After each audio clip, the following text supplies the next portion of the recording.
మీరు మీ దేవుడైన యెహోవాను మీ పూర్ణ హృదయముతోను మీ పూర్ణాత్మతోను ప్రేమించుచున్నారో లేదో తెలుసుకొనుటకు మీ దేవుడైన యెహోవా మిమ్మును పరీక్షించుచున్నాడు. ఇది ద్వితీయోపదేశకాండం అంటే పాత నిబంధనలో ఉన్నటువంటి మాట. ఈ మాట క్రొత్త నిబంధనకు వచ్చేసరికి క్రొత్త నిబంధనలో పాత నిబంధనలో కొన్ని ఆజ్ఞలు ఉన్నాయి, క్రొత్త నిబంధనలో కూడా ఆజ్ఞలు ఉన్నాయి. చాలా మంది ఏమంటారంటే పాత నిబంధనలు ఆజ్ఞలు ఉన్నాయి, కొత్త నిబంధనలు లేవు అంటారు. మరి క్రొత్త నిబంధనలో కూడా ఆజ్ఞలు ఉన్నాయి. మరి ఏంటి ఆజ్ఞ కొత్త నిబంధనలో? చెప్పండి, ఏంటిది? ఏం ఆజ్ఞలు ఇచ్చాడు కొత్త నిబంధనలో? సమాధానం రావట్లేదా? రాకపోతే ప్రార్థన చేసుకోవటం, కాకపోతే ప్రార్థన చేసుకోండి. పరిశుద్ధుడు, ప్రేమ కలిగిన తండ్రి, కృప కలిగిన దేవుని స్తోత్రాలు. ఈ పునరుద్ధరణ దినమందు వాక్యం ద్వారా నాతో అందరితో మాట్లాడమని, మమ్మల్ని దర్శించమని, నీ వాక్యం ద్వారా మమ్మల్ని సంధించమని, మనుష్య జ్ఞానం లయపరిచి పరిశుద్ధాత్మ ద్వారా మీరే మాకు బోధించమని, మా హృదయాన్ని తెరవమని. నైనా పౌలు ప్రసంగిస్తున్నప్పుడు లోతుగా హృదయం తెరవబడింది, అలాగే మా హృదయాలని తెరవబడినట్లుగా ప్రవేశించండి. మాట్లాడేది నేను కాదు ప్రభా, మీరే మాట్లాడండి. ఈ నోటి బోరగా వాడుకోండి ప్రభా. సమస్త మార్గంలో మీరు మాకు తోడుగా ఉండండి. సర్వ సత్యంలో మీరు నడిపించండి. వాక్యం ద్వారా మమ్మల్ని సంధించండి. వినగలిగిన చెవిని, గ్రహించగలిగిన హృదయాన్ని మాకు దయచేయండి. ప్రతి అంధకార శక్తుల ప్రభావాన్ని, దురాపచీకటి అంధకార శక్తుల ప్రభావాలు ఏస్తున్నాము, ఇప్పుడే లయపరుస్తున్నాం ప్రభా. వాక్యం ద్వారా మమ్మల్ని దర్శించున్నది యేసయ్య శక్తి కలిగిన నామములో అడుగుచున్నాము తండ్రి, ఆమేన్. ప్రియమైన వాళ్ళరా, పాత నిబంధనలోనే చెప్పాడు ఏమని? నీ పూర్ణ హృదయముతోను నీ పూర్ణాత్మతోను ప్రేమించుచున్నారో లేదో తెలుసుకున్నటకు మీ దేవుడిని యెహోవా మిమ్మును పరీక్షించుచున్నాడు. అలాగే లూకాసు సువార్త 22వ అధ్యాయం 36వ వచనం.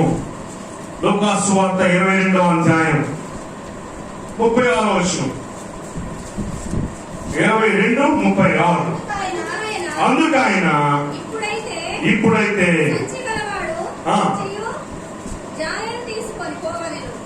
సారీ అడిగా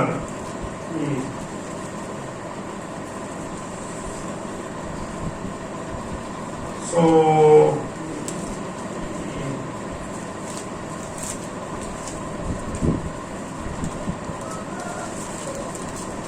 22:36 మత్తయి.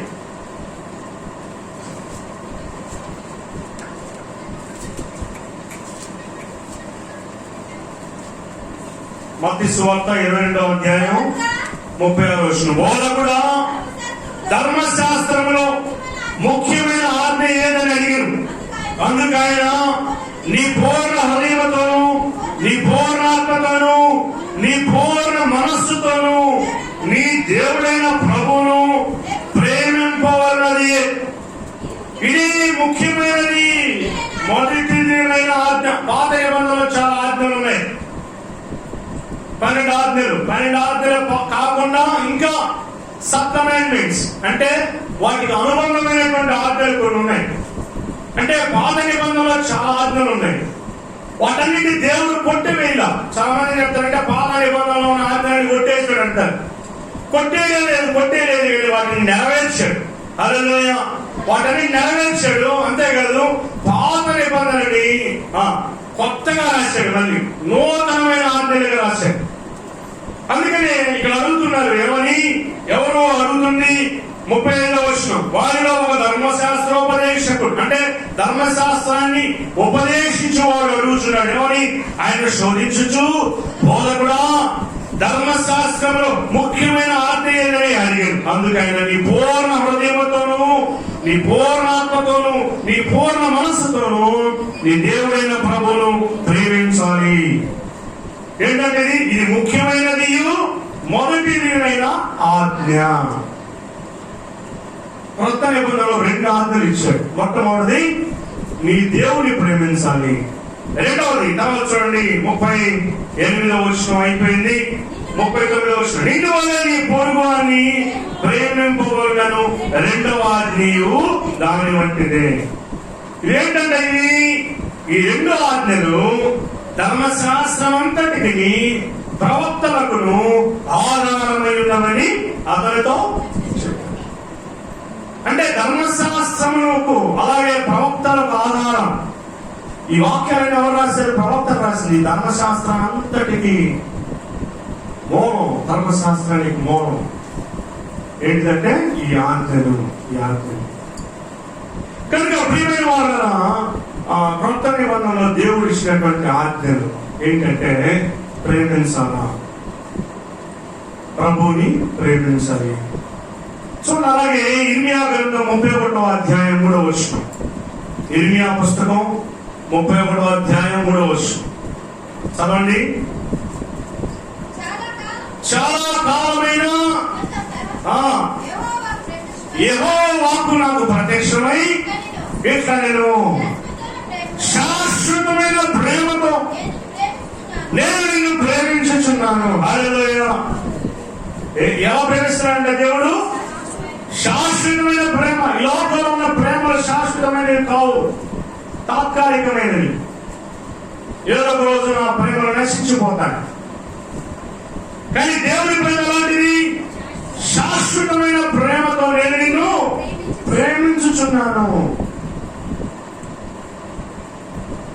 ఎటర్నల్లో దేవుడి యొక్క ప్రేమ శాశ్వతమైనది. దేవుడు నీతో నాతో అందరితో అంటున్నాడు, శాశ్వతమైన ప్రేమతో నేను నిన్ను ప్రేమిస్తున్నాను. తల్లి గర్భంలో రూపింపబడక మునిపే నేను ఏర్పరుచుకొని ఉన్నాను. జగత్పునాలు వేయబడక మునిపే ఆయన ఏర్పాటు చేసుకున్నాడు. ఎంత గొప్ప ధన్యత అండి! ఈ లోకంలో ఎవరికి లేని గొప్ప ధన్యత. ఈ లోకంలో ఏదో ఆదివారం రోజు నాకు చర్చికి వెళ్ళాల్సి వస్తుంది, కమ్మగడు కోటి డబ్బులు 400, 500 వస్తాయని అనుకుంటావేమో, కానీ ఆ డబ్బులు నశించిపోయాయి. కానీ నువ్వు ఎంత ధన్యురాలు. యెహోవాను దేవుడిగా కలిగిన జనులు ధన్యులమ్మా. నీ మందిర ఆవరణలో ఒక్క దినం గడుపుకుంటా 1000 దినాల కంటే శ్రేష్టం. 1000 దినాల కంటే శ్రేష్టమైన రోజు నీకు ఇచ్చారు. లోకంలో ఉన్నటువంటి వారందరినీ విడిచిపెట్టి దేవుడిని ప్రేమించి ఆయన ఏర్పాటు చేసుకున్నాడు. ధన్యులు మనం. ధన్యకరమైన జీవితం. ఎందుకని ఆయన్ని ప్రేమిస్తున్నాడు కనుక నీకు ఈ ధన్యతను దేవుడు ఇచ్చాడు. అలాగే చూడండి, యెషయా గ్రంథం 43వ అధ్యాయం 4వ వచనం. యెషయా గ్రంథం 43వ అధ్యాయం 4వ వచనం. యెషయా గ్రంథం, నీవు నా దృష్టికి ప్రియులమైనందున ఘనుడవైతివి, నేను నిన్ను ప్రేమించుచున్నాను కనుక నీకు ప్రతిగా ఆ మనుషులను అప్పగిస్తున్నాను. అంటున్నాడు, నేను నిన్ను ప్రేమించుచున్నాను కనుక. దేవుడే నిన్ను ప్రేమిస్తూ ఉన్నాడు. నువ్వు ప్రేమిస్తాగా, దేవుడే నిన్ను ప్రేమిస్తున్నాడు కనుక. దేవుడు మనల్ని ప్రేమిస్తున్నాడు కాబట్టి మనం కూడా ప్రేమించబద్ధులమై ఉన్నాం. హల్లెలూయా. ఆయన మనల్ని ప్రేమిస్తున్నాడు.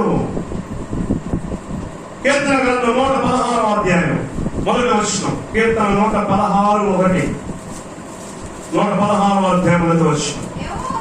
యెహోవా నా మరణం నా విన్నపములను ఆలకించున్నాడు కనుక నేను ఆయన ప్రేమించుచున్నాను. ఎందుకు ప్రేమించాలి మనం ఆయన్ని అంటే, ఆయన చేసిన అనేకమైన మేలును బట్టి మన ప్రార్థన ఆలకిస్తున్నాడు కాబట్టి.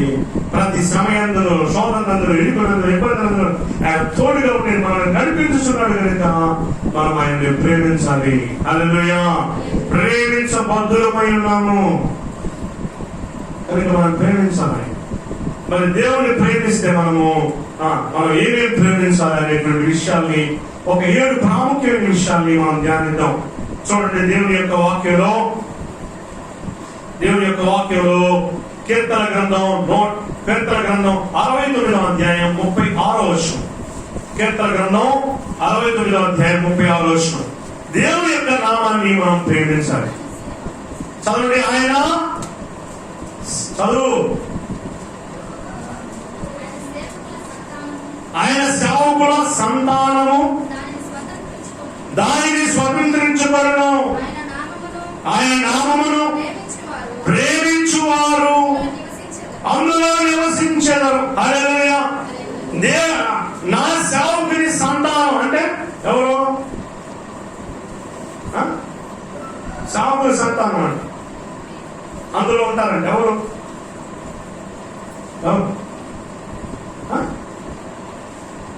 వీరా లేకపోతే మా పిల్లకాయనా?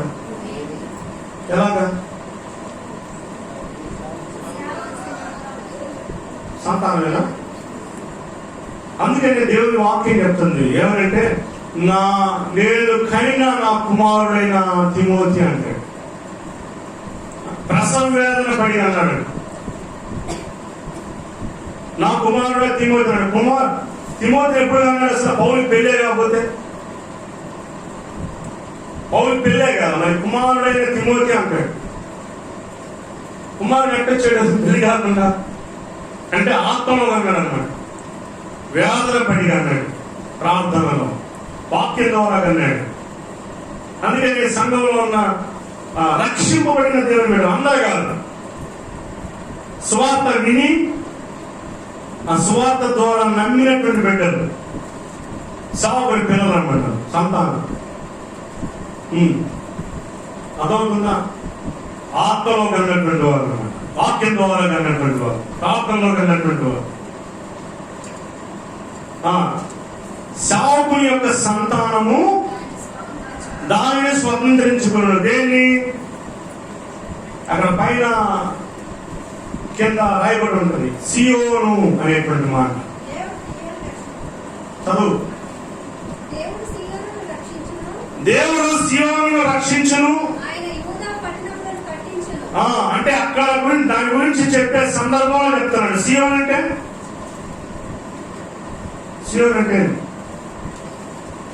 బిబ్లికల్ గా సియోను అంటే దావీదు పరిపాలించిన పట్టణం పేరు సియోను.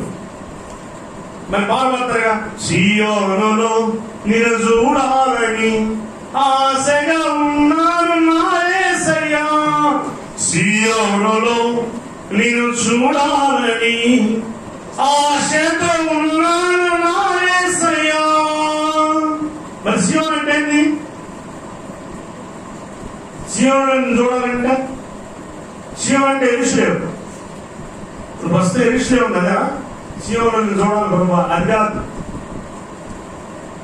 ఆత్మీయమైనటువంటి అర్థం సియోను అంటే పరలోక రాజ్యం. అర్థమైందా? అందుకని చాలా మంది పాట రాస్తారు, సియోనులో నీ ముఖము చూచుచు.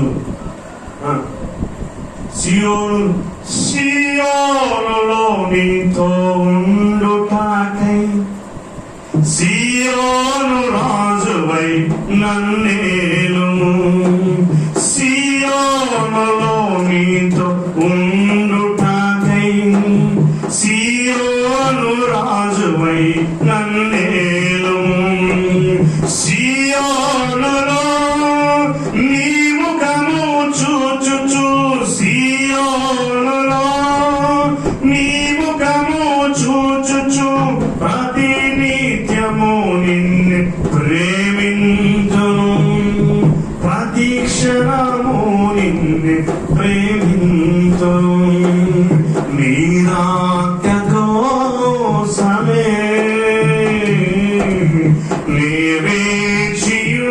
వేచియుంటిని, సియోను కోసమే జీవించుచుంటిని. యేసయ్యా నా యేసయ్యా, యేసయ్యా నా యేసయ్యా, యేసయ్యా నా యేసయ్యా, యేసయ్యా నా యేసయ్యా. సియోనులో నీతో ఉండాలని, సియోను రాజు అయిన నేను. సియోను అంటే ఆ పరలోక రాజ్యం. ఆ సియోను కోసం నేను బ్రతికున్నా కానీ ఓ పాట రాశాడు భక్తుడు, రామన్న సురేష్ మాస్టర్ గారిని. ఆయన రాశాడు పాట. ఇప్పుడు నేను చనిపోయారు, ప్రభువులను నిద్రించారు. ఆయన బ్రతుకున్నప్పుడు ఈ పాట పాడేవాడు, ఇప్పుడు బాగా ఇష్టం అంటాడు. ఏంటి, ఎందుకంటే బ్రతుకుంది ఆయన? సియోను చాలా బ్రతుకున్నాడు. సియోను రాజు అయిన నేను, సియోనులో నీ ముఖం చూస్తాను. సియోను అంటే పరలోక రాజ్యం. మరి ఆ పరలోక రాజ్యానికి ఎవరు పోతారంట? చదవండి 69వ అధ్యాయం 36వ వచనం. కీర్తన గ్రంథం 69వ అధ్యాయం 36వ వచనం. ఆయన సేవకుల సంతానము దానిని స్వతంత్రించుకోను, అంటే సియోనును స్వతంత్రించుకోను. హల్లెలూయా చెప్తాం, హల్లెలూయా. తర్వాత ఆయన నామాన్ని ప్రేమించువారు అందులో నివసించగలరు. మరి ఆయన నామాన్ని మనం ప్రేమించాలి, లేకపోతే పరలోక రాజ్యం లేదు. మొట్టమొదటి అనుభవం, ఆయన నామాన్ని మనం ప్రేమించాలి. ఆయన నామాన్ని మనం ప్రేమించలేదనుకో మనం పరలోక రాజ్యం చాలా. ఏదో నేను ప్రేమిస్తున్నాను అయ్యా అని చెప్పి ఒక చర్చికి పోతే పరలోక రాజ్యం చేర్చబడు. యథార్థంగా ఆయన ప్రేమించాను, అప్పుడు మాత్రమే నువ్వు పరలోక రాజ్యం వెళ్తావు. చూడండి, రెండవ అనుభవం కీర్తన గ్రంథం 40వ అధ్యాయం 16వ వచనం. కీర్తన గ్రంథం 40వ అధ్యాయం 16వ వచనం. నిన్ను వెలుగు వారందరూ నిన్ను గూర్చి ఉత్సాహించుచు సంతోషించుదురుగాక. నీ రక్షణను ప్రేమించువారు యెహోవాను మహిమపరచుదురుగాక. అంటే ఆయన రక్షణ మనం ప్రేమించాలి. Salvation, we need to love his salvation, లేదా we need to love our salvation. రక్షణను ప్రేమించాలి, రక్షణను తృణీకరించకూడదు. మొట్టమొదటి ఆయన నామాన్ని మనం ప్రేమించాలని మనం ధ్యానించాం. అలాగే ఆయన ఇచ్చే రక్షణను లేదా మన సొంత రక్షణను మనం ప్రేమించాలి. రక్షణ మనం ద్వేషించాం, ఏమైపోతాం? నరకానికి వెళ్తాం. అందుకని రక్షణ చాలా విలువైంది. అందుకని మన రక్షణ మనం ప్రేమించాలి. మూడవదిగా దేవుని యొక్క జ్ఞానాన్ని మనం ప్రేమించాలి. సామెతల గ్రంథం 4వ అధ్యాయం 6వ వచనం చదవండి. సామెతల గ్రంథం 4వ అధ్యాయం 6వ వచనం.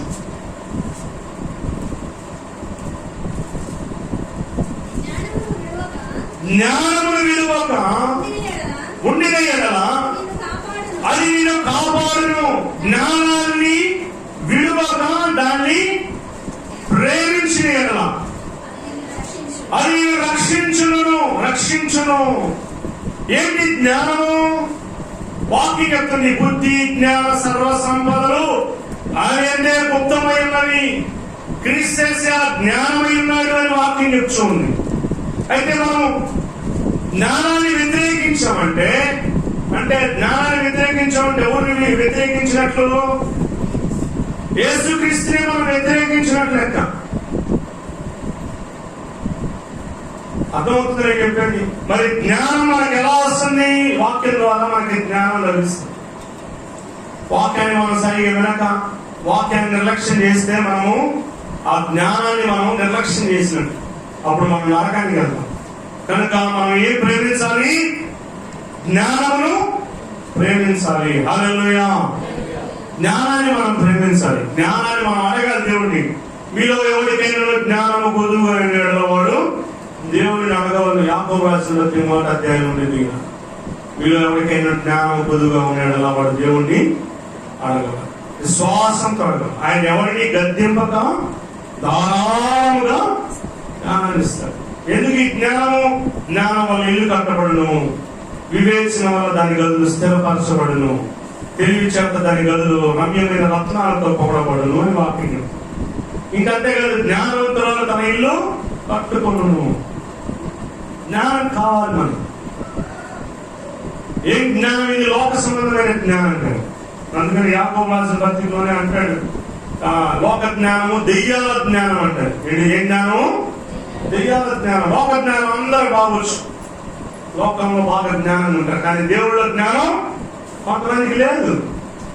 అందుకని మనం దేవుని యొక్క జ్ఞానాన్ని అడగాలి. దేవుని యొక్క జ్ఞానం పైనుండి వచ్చేది, పరిశుద్ధమైంది, నిర్మలమైంది, కలంకము లేనిది, మత్సరం లేనటువంటి జ్ఞానం. హల్లెలూయా. అందుకని ఈ జ్ఞానాన్ని మనం ఏం చేయాలి? ప్రేమించాలి. మూడో అనుభవాన్ని చూస్తాం మనం, జ్ఞానాన్ని మనం ప్రేమించాలి. అలాగే నాలుగవదిగా చూడండి, మేలుని మనం ప్రేమించాలి. ఆమోసు గ్రంథం 5వ అధ్యాయం 15వ వచనం. ఆమోసు గ్రంథం 5వ అధ్యాయం 15వ వచనం.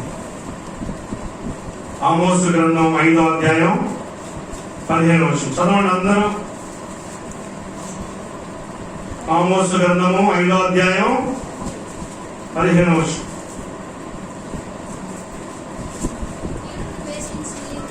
కీడును ద్వేషించి మేలుని ప్రేమించాలి. ఏం చేయాలంట? ఏం చేయాలి చెప్పాలి? కీడును ద్వేషించాలి. ఒక వ్యక్తికి మనం కీడు చేయాలి అనేటువంటి ఆలోచన మనం ద్వేషించాలి. కీడుని ద్వేషించి మేలుని ప్రేమించుచు గుమ్మములలో న్యాయము స్థిరపరచుడి. హల్లెలూయా.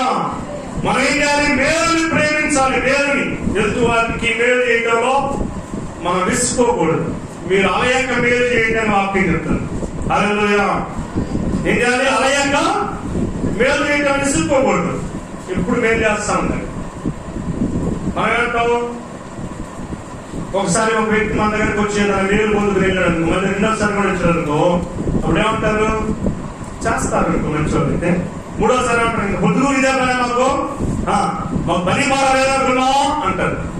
కానీ దేవుడు మాకు ఏం చెప్తుంది? అలయక మేలు చేయాలి, విసుకోకూడదంట మేలు చేయడం. మేలు చేయని ఎదిగి మేలు చేయని వానికి పాపము కలుగును. మీరు చెప్పండి. హల్లెలూయా.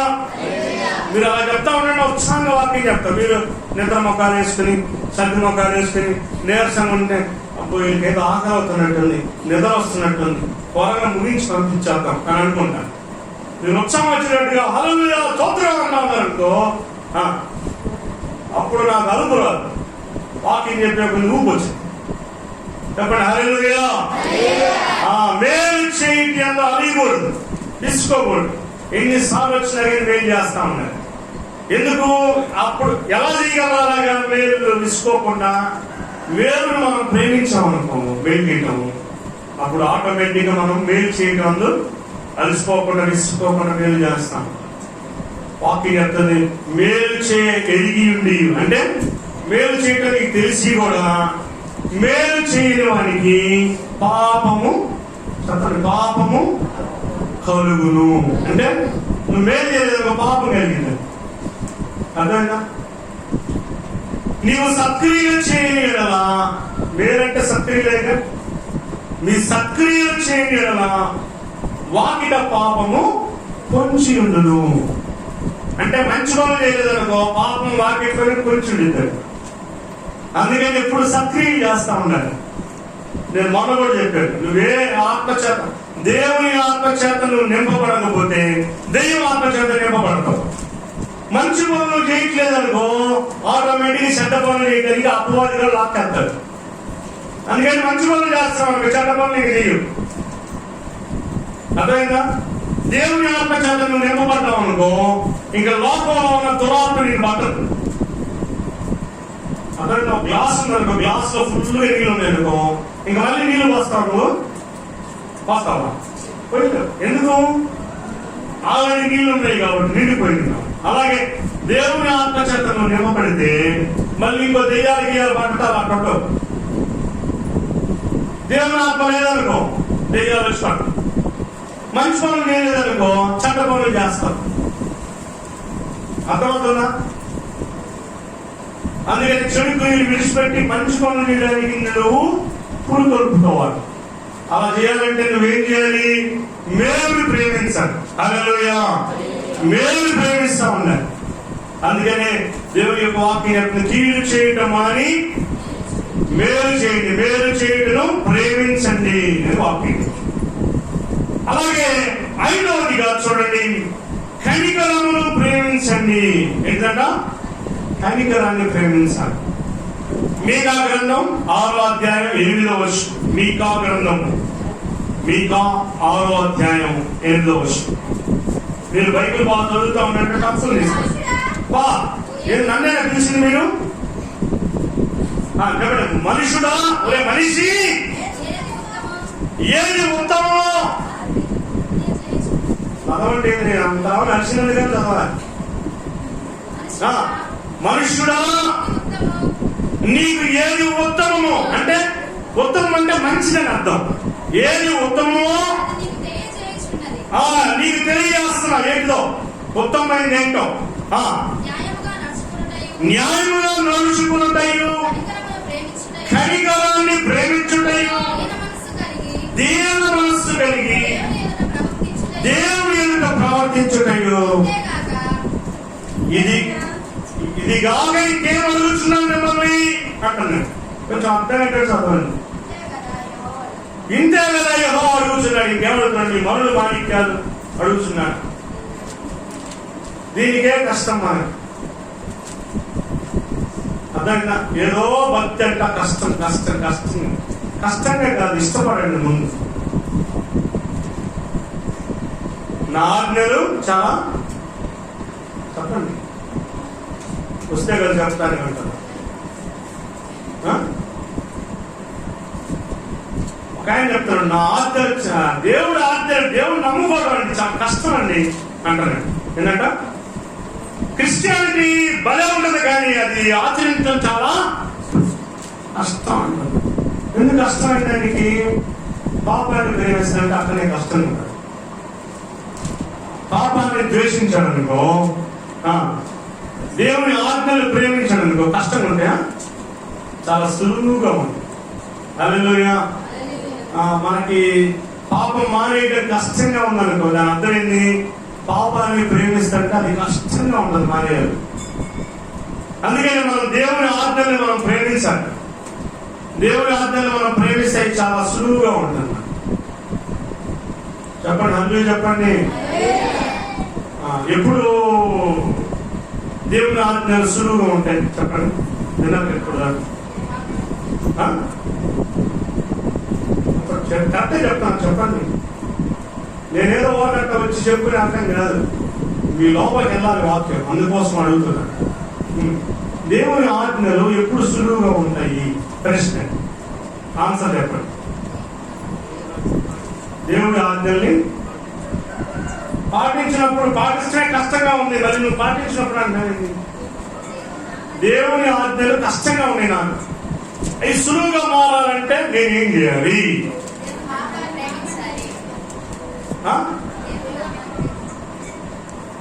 చెప్పండి. కాదు, నాకు ఆయన ఆజ్ఞలు కష్టంగా ఉన్నాయి, పాటిస్తాను. అవి సులువుగా ఉండాలంటే నేనేం చేయాలి? నా మైక్తో నేనే కొట్టుకోవాలి. ఇప్పుడు చెప్పాను కదా, ఆజ్ఞల్ని మనము ప్రేమించాలి అంతే. ప్రేమిస్తే చాలా సులువుగా మారిపోతుంది. పాపాన్ని ప్రేమించకూడదు, పాపాన్ని ద్వేషించాలి, పాపం చేయకూడదు, ఇవన్నీ కాదు. క్వశ్చన్ లోనే ఆన్సర్ ఉంటుంది. ఫస్ట్ పాయింట్ గుర్తించండి, క్వశ్చన్ లోనే ఆన్సర్ ఉంటుంది. ఆయన ఆజ్ఞల్ని మనం ప్రేమిస్తే ఆజ్ఞలు ఏమవుతాయి? సులువు అయిపోతాయి. ఆయన ఆజ్ఞలు మనం ప్రేమించలేదు అనుకో, ఆజ్ఞలు ప్రేమించకుండా పాపాన్ని ప్రేమించామనుకో, ఆజ్ఞలు ప్రేమించకుండా పాపాన్ని ప్రేమించామనుకో, అప్పుడు ఆజ్ఞలు ఏమవుతాయి? కష్టంగా ఉంటాయి. చదువు మనకి, పిల్లలు ఉన్నారు కదా, స్టూడెంట్స్ చెప్తారు, చదువు మనకి కష్టంగా ఉంటుంది. ఎందుకని ఇష్టం లేదు కాబట్టి. చదువును మనం ఇష్టపడితే చాలా ఈజీగా ఉంది. ఎంత ఈజీనా అంటారు. ఎప్పుడు అది అంటావు? ఇష్టపడితే. అందుకని కష్టపడుతుంది, ఇష్టపడుతుంది రైతులు. అర్థమైందా? మనం చేసే పని ఇష్టపడాలి, లేదంటే ఆ జాబ్ చాలా కష్టంగా ఉంటుంది. అర్థమైంది నేను చెప్పేది కరెక్టేనా కదా? కరెక్ట్ కాకపోతే చెప్పండి. నువ్వు చేసే పని నీకు కష్టంగా ఉన్నది, దాని అర్థం ఏంటి? నువ్వు దాన్ని ఇష్టపడతావు. నువ్వు ఇష్టపడ్డావు ఎంత కష్టమైనా నేనే దేవుని మందిరానికి వెళ్ళడానికి ఇష్టపడండి. అప్పుడు నీకు మందిరానికి వెళ్ళడానికి ఇబ్బంది ఉండదు. ఆదివారం వచ్చేసినప్పుడు ఎంతమంది వచ్చింది చూసావా? పక్కన ఉండదు అనమాట. పక్కన అబ్బా ఆదివారం అప్పుడే వచ్చింది ఆదివారం అంటే దేవునికి ఎలా ఉంది? అలాగే ఇష్టపడాలి. అందుకని దేవుని ఆజ్ఞలు కష్టంగా ఉంటే మొట్టమొదట దేవుని ఆజ్ఞలు ఇష్టపడటం నేర్చుకోవాలి. అప్పుడు దేవుని ఆజ్ఞలు సులువుగా ఉంటాయి. రైట్, ఇక్కడ అంటున్నాడు, ఏమంటున్నాడు? కనికరమును ప్రేమించాలి. కనికరాన్ని ప్రేమించాలి. మళ్ళీ చదువుదాం. మీకు 6:8 మళ్ళీ చదువుదాం. మనుషుడా ఏది ఉత్తమమో నీకు తెలియజేయబడింది. న్యాయంగా నడుచుకోవడం, మేలుని ప్రేమించడం, ఏంటంట? దీన మనస్సు. అందుకని వాక్యం చెప్తుంది, క్రీస్తు యేసు కలిగినటువంటి ఈ మనస్సును మీరు ధరించుకోండి. ఆయన దీనుడై వచ్చినట్టు ఈ భూమి. ఏంటి? ఎలాగా? దీనత్వం అంటే ఏంటి? మీకేమర్థమైంది? దీనత్వం అంటే దీన మనస్సు కలిగి ఉండండి అంటే ఏంటి? తెచ్చు వాటి యందు మనస్సు ఉంచక తక్కువ వాటి యందు మీ మనస్సు ఉంచుడి. అంటే ఒక ఆయన ఏమన్నాడంటే, కోరికలే మనిషి సమస్యలకు మూల కారణం, చింతలకు మూల కారణం ఏంటంటే కోరికలు. ఏం కోరికలు? నా పెద్ద బిల్డింగ్ ఉండాలి, బ్యాంక్ బ్యాలెన్స్ ఎంత ఉండాలి, అంత ఉండాలి, ఇంత ఉండాలి, అలా ఉండాలి, ఇలా ఉండాలి అని అనుకున్నాం అనుకో, అన్ని బాధలే, దిగులే, అన్ని కష్టాలు. కోరికలే కష్టాలకి మూల కారణం. ఏంటిది చెప్పండి? అది ఎవరున్నారు అన్నమాట? ఇప్పుడు నేనే అన్నాలేదు, నేను అన్నాను, కానీ నాకంటే ముందు ఒక ఆయన అన్నాడు. ఎవరైనా? అరిస్టాటిల్ అని ఆయన అన్నాడు. అరిస్టాటిల్ మనం చదువుతుంటే మనది అర్థమైందా? గౌతమ్ బుద్ధుడు కూడా అన్నాడు, మనిషి చింతించడానికి సమస్యల మూల కారణం ఏంటంటే కోరికలు. అందుకని ఏం చేయాలంటే ఆ కోరికలను జయించాలంట. ఏం చేయాలి? కోరికలు జయించాలి. ఈ కోరికలు అనే గుర్రాలు లాంటి అదుపు లేకుండా వెళ్తా ఉంటాయి. వాటిని కంట్రోల్ చేయాలంటే ఏం చేయాలి? ఏం చేయాలి? ఎందుకు కర్రు కాదు శ్వాస పెట్టాలా? అయినా పరిగెత్తుతాయి. అందుకేం కావాలి? గుర్రాలను అదుపుకి ఎలా చేస్తారు? సెంటర్ కోల్ తీసుకున్నా కళ్ళెం వేయబడును. అది హల్లెలూయా చెప్పండి, హల్లెలూయా. అందుకని గుర్రాన్ని కంట్రోల్ చేయడానికి కళ్ళెం అని ఉంటారు. అంటే కొంతమంది మాట అంటలేదు అనుకో, అరే నీకేం అర్థం కావట్లేదురా, నీ ముక్కుకి తాడు వేయాలని అంటారు. అంటే ఏంటి? గుర్రానికి ముక్కు వేస్తారు తాడు, దాన్ని కళ్ళెం అంటారు. వెళ్తా ఉంటే టక్కుని లాగుతారు. లాగి ముక్కు మట్టు లాగా ఏమవుతుంది? తక్కువ అయింది, బ్రేకులు పడినట్టు అయింది. అట్టనే మన ఈ కోరికలు అనేటువంటి వాటికి ఏం చేయాలి? చేయాలి చెప్పండి పెద్దగా. తగాదగైతే పెద్దగా చూస్తారు, బాగా బీభత్సంగా. అవతల కాలంలో ఉన్న వాళ్ళు కూడా చర్చించాడు. మనం తగాద పెట్టుకున్నాం. చర్చలో మాత్రం ఎంత మౌనం, పాస్టర్ గారు ఎంత మౌనం. చెప్పండి ఏం వేయాలి? కళ్ళెం వేయాలి. కోరికలకి కళ్ళెం వేయాలి. అర్థమవుతుంది చెప్పేది? అర్థమవుతుంది, అర్థమవుతుంది. సూటిగా చెప్పండి, శుద్ధి లేకుండా. అర్థమైందా? రైట్. ఏమి ఆటది? Sprite ad. శుద్ధిగా చెప్పండి, శుద్ధి లేకుండా. రైట్. మనం ఏం చేయాలంటే కనికరాన్ని ప్రేమించాలి. కనికరం 3 విషయాలు ఉన్నాయి అక్కడ.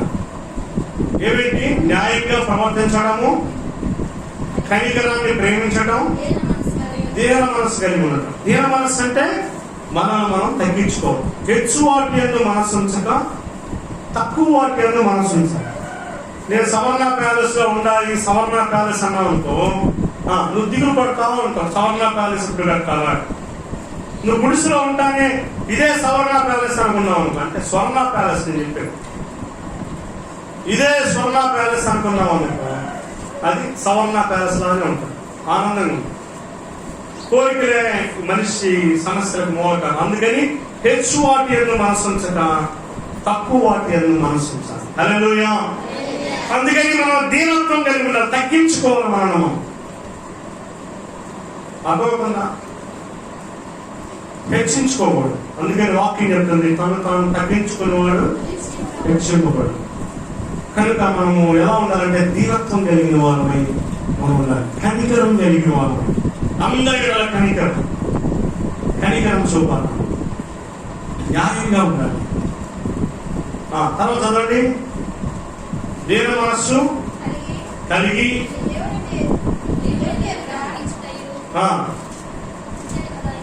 ఇందే కదా యెహోవా అడుగుతున్నాడు. ఇంకేమడుగుతున్నాడు? అదే నాకు అడుగుతున్నాను. ఆ మూడిట్లో కరెక్ట్ ఉంటే చాలు. తర్వాత చూడండి, 6వదిగా శత్రువుని ప్రేమించండి. మత్తయి సువార్త 5వ అధ్యాయం 44వ వచనం. Matthew chapter 5:44. మత్తయి సువార్త 5వ అధ్యాయం 44వ వచనం. నేను మీతో చెప్పున్నదేమనగా, మీరు పరలోకములో ఉన్న మీ తండ్రికి కుమారులై ఉన్నట్లు మీ శత్రువులను ప్రేమించండి. హల్లెలూయా. మనం పరలోకంలో ఉన్న తండ్రికి కుమారులై ఉండులాగా, అంటే నువ్వు పరలోకంలో ఉన్న తండ్రికి కుమారుడు కాదా అని ఎలా తెలిసిందంటే, నీ శత్రువును నువ్వు ప్రేమిస్తే అప్పుడు నువ్వు పరలోకంలో ఉన్న తండ్రికి కుమారుడు. హల్లెలూయా. నువ్వు కుమారుడు కాకుండా పరలోక రాజ్యం అంటావా? కుమారులు అయితేనే పరలోక రాజ్యం. మరి నువ్వు కుమారుడు అవ్వాలంటే ఎలా ఉండాలంట చెప్పండి. మీరు పరలోకంలో ఉన్న మీ తండ్రికి కుమారుడైండులాగునా మీరు చదవండి, శత్రువుల్ని ప్రేమించుడి, మిమ్మల్ని హింసించు వారి కొరకు ప్రార్థన చేయండి. ఉందా లేదా? మరి ఎట్లా చూసా? మిమ్మల్ని హింసించు వారి కొరకు ప్రార్థన చేయండి. తర్వాత ఆయన ఎందుకని మనం పరలోక తండ్రి లాగా ఉండాలి? ఆయన మంచోళ్ళకే ఎండ పంపిస్తున్నాడా? మంచోళ్ళకే వాన పంపిస్తున్నాడా? అదే వాక్యం చెప్తున్నాడు. ఆయన చెడ్డవారి మీదను మంచివారి మీదను తన సూర్యుని ఉదయింపజేసి నీతిమంతుల మీదను అనీతిమంతుల మీదను వర్షమును కురిపించుచున్నాడు. మనం ఎలా ఉన్నామండి? మనం ఎదుటోడు మంచి చేస్తేనే మంచి చేస్తాం.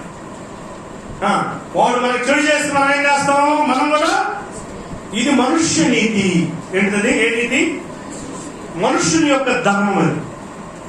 అర్థమైందా?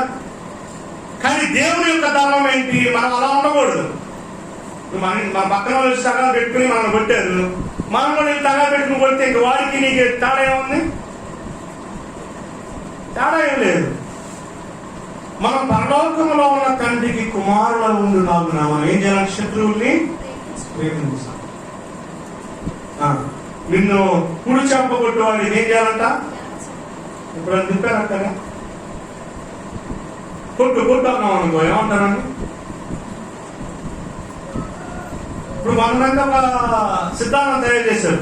అది ఆ రోజుల్లో జరిగింది కానీ యేసుక్రీస్తు బోధలు ఈ రోజుల్లో అడుగుతుంటే కొట్టించుకుంటాం. కొట్టేవాడు కూడా మనం దెబ్బలు కొట్టాలండి. అందుకని తన కూడా మనం ఏం చేయాలంట? కొట్టోడు మెత్తనే కొడాలంటారు ఈ మధ్య కొంతమంది పాస్తలు. అట్లా కాదు. దేవుని వాక్య సత్యమైంది. మనకు చేత కాకపోతే చేత కాదు, నానే తప్ప అనాలి. అంతేగాని దేవుని వాక్యాన్ని మనం క్రోడీకరించి వ్యతిరేకించుకోవడం. మనం ఏం చెప్పాలి? కుడి చెంపలు చూపించిన వాడికి ఎడం చెంపలు చూపించిన వాక్యం ఫాలో అవ్వాలి. అంతే. హింసించే వారికి ఒక ప్రార్థన చేయండి. ఇంకా ఏం చెప్తున్నాడా? మీరు ప్రేమించిన వారినే ప్రేమించినట్టుగా మీకేమి దొరుకును? ఏమొస్తుంది? వాడు ప్రేమించాడు, నువ్వు ప్రేమించి సెల్ అయిపోయింది, ఏమి లేదు, సున్నా. అంటే లోకంలో ఉన్న పాపులు కూడా అలాగే చేస్తున్నాడు. పాపిస్తాడు కూడా అట్టే చేస్తాడు. కీడు చేసినాడు కీడు, మేలు చేసినాడు మేలు చేస్తాడు. సుంకంలో కూడా అలాగే చేయించున్నారు కదా. మీ సహోదరులకు మీరు వందనం చేసినట్లా మీకేమి ఫలం దొరుకును? చదువు తర్వాత చదువు. అన్ని జనులు కూడా అలా చేస్తున్నారు కదా, నమస్తే అంటే వీళ్ళు కూడా నమస్తే అంటే అన్ని జనులు కూడా అలా చేయించున్నారు కదా. మీ పరలోకపు తండ్రి పరిపూర్ణుడు కనుక మీరు పరిపూర్ణులుగా ఉండేదరు. ఎలాగా? నిన్ను అంటే లోకంలో ఉన్నవాళ్ళు మనం ఉండకుండా మనకు ఫలం కలగాలి అంటే మనల్ని ప్రేమించిన వారిని కూడా మనం ప్రేమించాలి, శత్రువుని సైతం ప్రేమించాలి. కీడు చేసిన వాడికి మనము మేలు చేయాలి, ప్రతి కీడు చేయాలి. కీడు చేయవాడికి ప్రతి కీడైనను పేతురు రాసిన పత్రికలో ఉంది కదా, ఆశీర్వాదములకు వారసులకు మీరు పిలువబడితే కనుక కీడుకు ప్రతి కీడైన దోషణకు ప్రతి దోషణైన చేయక ప్రతి వారిని మీరు దీవించుడి, ఆశీర్వదించండి అని వాక్యం. ఇంకో మాట చూడండి, లూకాసు వార్త 6వ అధ్యాయం 27వ వచనం. Luke chapter 6 verse 27.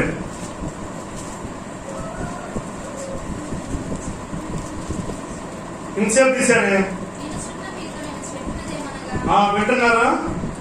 దేవుడు చెప్తున్నాడు, వినుచున్న మీతో నేను చెప్పినదేమనగా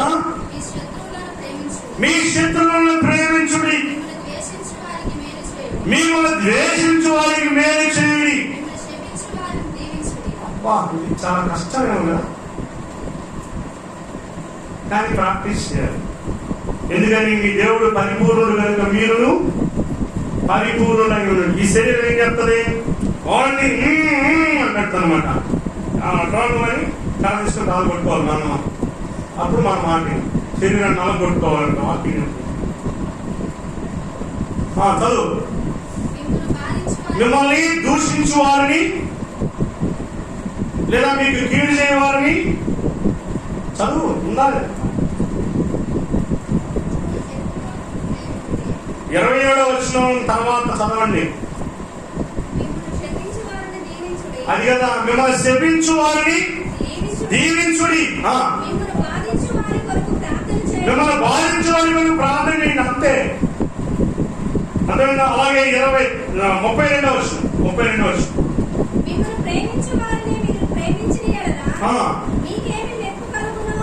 ఘనత కావాలి, మెప్పు కావాలంటే ఏం చేయాలంట?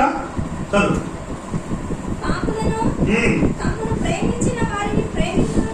అది పాపులు ప్రేమించాలని ప్రేమించడం, కీడు చేసే వాళ్ళకి కీడు చేయటం, మేలు చేసే వాళ్ళకి మేలు చేయటం. కానీ మనం ఎలా ఉండాలి? కీడు చేసిన వాళ్ళకి కూడా మేలు చేయాలి. ఆచరణ చేయండి, వాళ్ళకి వెంటనే కాదు, ప్రాక్టీస్ చేయాలి.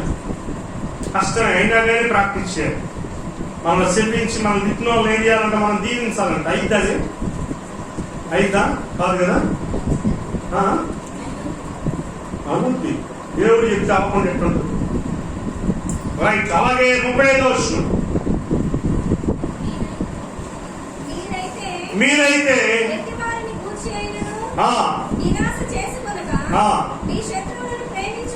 అది నిరాశపడద్దు. వాళ్ళు మనం ప్రేమించాలని నిరాశపడద్దు. మీ శత్రువుల్ని ప్రేమించుడి, మేలు చేయండి, అప్పియుడి, అప్పుడు మీ ఫలము గొప్పదై ఉండును. ఇంకా మీరు సర్వోన్నతుడైన దేవుని కుమారులై ఉంటారు. హల్లెలూయా. మరి అప్పిస్తున్నారా?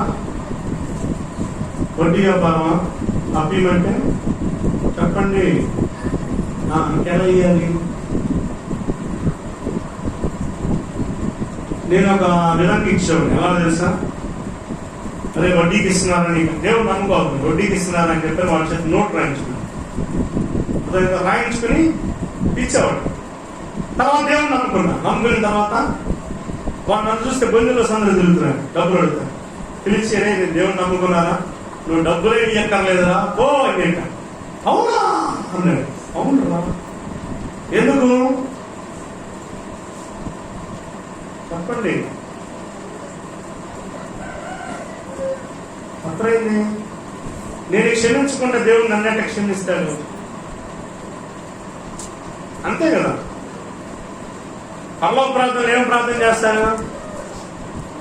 మా రుణస్తుల్ని మేము క్షమించిన ప్రకారం మా రుణములను క్షమించు. మనం క్షమించిన ప్రకారం, మనం క్షమించకపోతే మనం క్షమిస్తాడా? మరి ఆ ప్రార్థన చేస్తే ఏమన్నా ఉంటుందా? నీకేమన్నా క్షమించబడతారు ఎవరన్నా? అట్టని చేయొద్దని కాదు, ఆత్మవిమర్శ చేసుకోమని చెప్తున్నా. పరలోక ప్రార్థన ఏ వ్యతిరేకం కాదు. మా రుణస్థుల్ని మేము క్షమించిన ప్రకారం మా రుణాలను మీరు క్షమించయ్యా అంటే, మనం క్షమించలేదనుకో మనల్ని కూడా దేవుడు క్షమించకాకయ్యా, మేము క్షమిస్తేనే క్షమించని ప్రార్థన చేస్తున్నాం. మరి నువ్వు క్షమించమని నీళ్ళే క్షమిస్తాడు? అంతే కదా. మా రుణమును మేము క్షమించిన ప్రకారం మా రుణమును కూడా మీరు క్షమించుడి. అలా అనుకుని ఒక్కడే వెళ్తారా? వాక్యం అదే చెప్తుంది. ప్రాక్టీస్ చేయండి. ఇవన్నీ ముసుగు ప్రార్థన చేయటం కాదు. ప్రాక్టీస్ చేస్తుంటే తెలుసుద్ది. ఫోన్ చెప్తుంటుంది. నేను నువ్వు క్షమించకుండా నిన్నెంత క్షమిస్తాడు దేవుడు? నీ తోటి సహోదరుని నువ్వు క్షమించకుండా నిన్ను దేవుడు ఎట్లా క్షమిస్తాడు? ఎదుటివారు తప్పు చేస్తే నువ్వు క్షమించకపోతే నువ్వు చేసిన తప్పుడు దేవుడు ఎట్లా క్షమిస్తాడు? ఆలోచించండి, ప్రాక్టీస్ చేయండి. అర్థమవుతుందా? 6వ అయిపోయింది. చివరికి 7వది యోహాను సువార్త 13వ అధ్యాయం 34వ వచనం. చివరిది ఫైనల్ గా ఒకరినప్పుడు ప్రేమించండి. యోహాను సువార్త 13వ అధ్యాయం 34వ వచనం.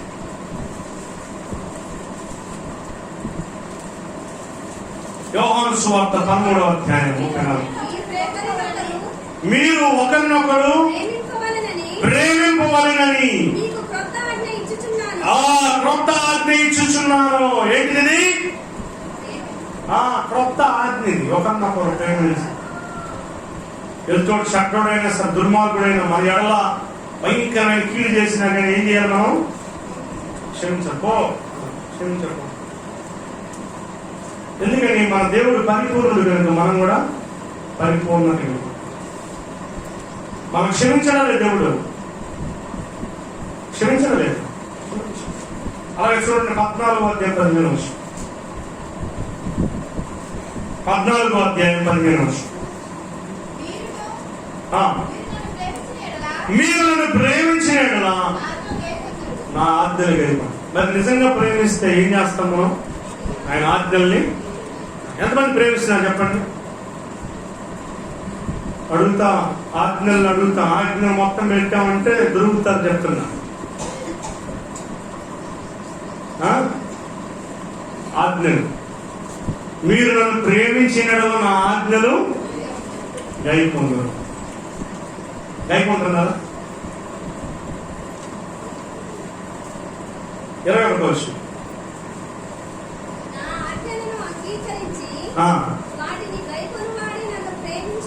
అది అంగీకరించి గైకొంటున్న వాడే నన్ను ప్రేమించు. 23వ వచనం కూడా. యేసు ఒకడు నన్ను ప్రేమించిన యెడల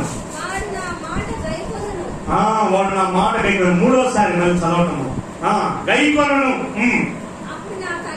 అప్పుడు నా తండ్రి వారిని ప్రేమించను. హల్లెలూయా. యేసు ప్రభువుని ఏ విధంగా అయితే ప్రేమించడం అట్లాగే మనం కూడా తండ్రి ప్రేమిస్తాడు.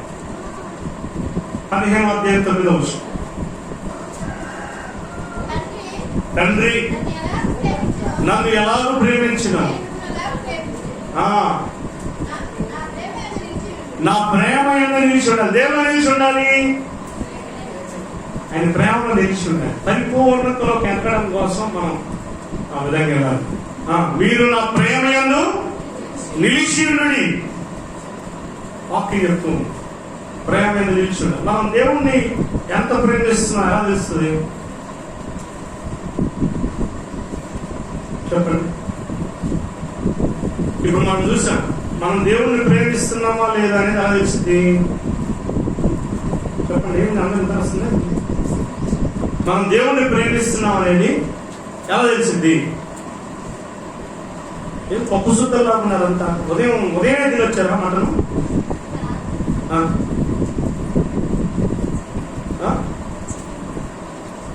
ఒక ఆయన అడిగితే ఏంటి ఇంత మంకుగా ఉన్నా అంటే తెలుసు కదా సార్, మనం బ్యాచ్ మంకు తెలుసు చెప్తాడు. ఫాస్ట్ గా చెప్తారా? ఏంటంటే ఇంత డల్గా ఉన్నారు, ఇంత షార్ప్గా లేకపోతే అంటే తెలుసు కదండి మనం మోసం మంకు కదండి మేము. మరి ఆ మోసం గెలవాలంత సైంటిస్ట్ లేరు, ఆయన ప్రపంచ మేధావులు లేరు, మనం వంకలేదు ఏంటంటే ఏం తేడా ఏంది? మనమే దీన్ని నిద్రపోతాం, వాళ్ళే పని చేస్తారు, అందుకు షార్ప్గా ఉంటారు. హల్లెలూయా చెప్పండి, ఏం విన్నారు? మనం దేవుణ్ణి ప్రేమించింది లేనిది ఎలా తెలిసింది? ఫైనల్ గా 2 క్వశ్చన్స్ క్లోజ్ చేస్తాం. చెప్పండి త్వరగా. మనం దేవుణ్ణి ప్రేమించామా లేదా అనేది ఎలా తెలిసింది? చదివారు ఇప్పుడు దాకా. ఆజ్ఞలు గైకొన్నావా లేదా చూసుకుని తెలుసుకోవాలి. ఆజ్ఞలు గైకుంటే దేవుణ్ణి ప్రేమించడం, ఆజ్ఞలు గైకోకపోతే ప్రేమించడం. ఓకే, మనం దేవుని ఎంత ప్రేమించాం అనేది ఎలా తెలుసు? 2వ ప్రశ్న. మనం దేవుణ్ణి ఎంత ప్రేమించాం, ఎంత పర్సంటేజ్? మనం దేవుణ్ణి ఎంత పర్సంటేజ్ ప్రేమించాం అనేది ఎలా తెలుస్తుంది? ఇప్పుడు ఆలోచించారు. దాని క్యాలిక్యులేషన్ వేసుకోవాల్సింది ఎలా తెలుసా? మన శత్రువుని మనం ఎంత ప్రేమిస్తున్నాం క్యాలిక్యులేట్ చేసుకుంటే అంతే ప్రేమ మనం దేవుణ్ణి ప్రేమిస్తున్నాం.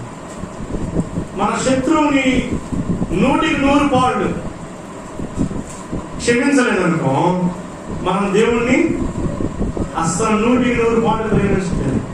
మన శత్రువుని మనం 50% ప్రేమిస్తున్నాం అనుకో, దేవుణ్ణి ఎంత శాతం ప్రేమిస్తున్నట్టు? 50%. మన శత్రువుని మనం 5% ప్రేమిస్తున్నాం అనుకో, దేవుణ్ణి ఎంత శాతం ప్రేమిస్తున్నట్టు? అంటే మన ప్రేమ ఎంత, మనం దేవుణ్ణి ఎంతగా ప్రేమిస్తున్నాం అని తెలియాలంటే మన శత్రువుని ఎంత ప్రేమిస్తున్నాం అనేది తెలుసుకుంటే అదే ప్రేమ మనం దేవుణ్ణి ప్రేమిస్తున్నట్టు. తనలో ఉంచండి, ప్రార్థన చేసుకుంది. దేవుని వాక్యం చెప్తుంది, నరులారా ఎంతకాలం వ్యర్థమైన వాటిని ప్రేమిస్తారు, ఎంతకాలం వ్యర్థమైన వాటిని వెదుగుతారు. ఇంకా దేవుని యొక్క ఈ లోకంలో వ్యర్థమైన వాటిని ప్రేమిస్తున్నామేమో పరీక్ష చేసుకో. వ్యర్థమైన వాటిని ప్రేమిస్తున్నామేమో, ఇంకా వ్యర్థమైన వాటి కొరకు వెతుకుతూ ఉన్నామేమో. దేవుడు అంటున్నాడు, నరులారా ఎంతకాలం వ్యర్థమైన వాటిని ప్రేమిస్తారు, వ్యర్థమైన వాటిని ప్రేమిస్తారు, ఎంతకాలం వ్యర్థమైన వాటిని ప్రేమిస్తారు. దేవుడు అంటున్నాడు,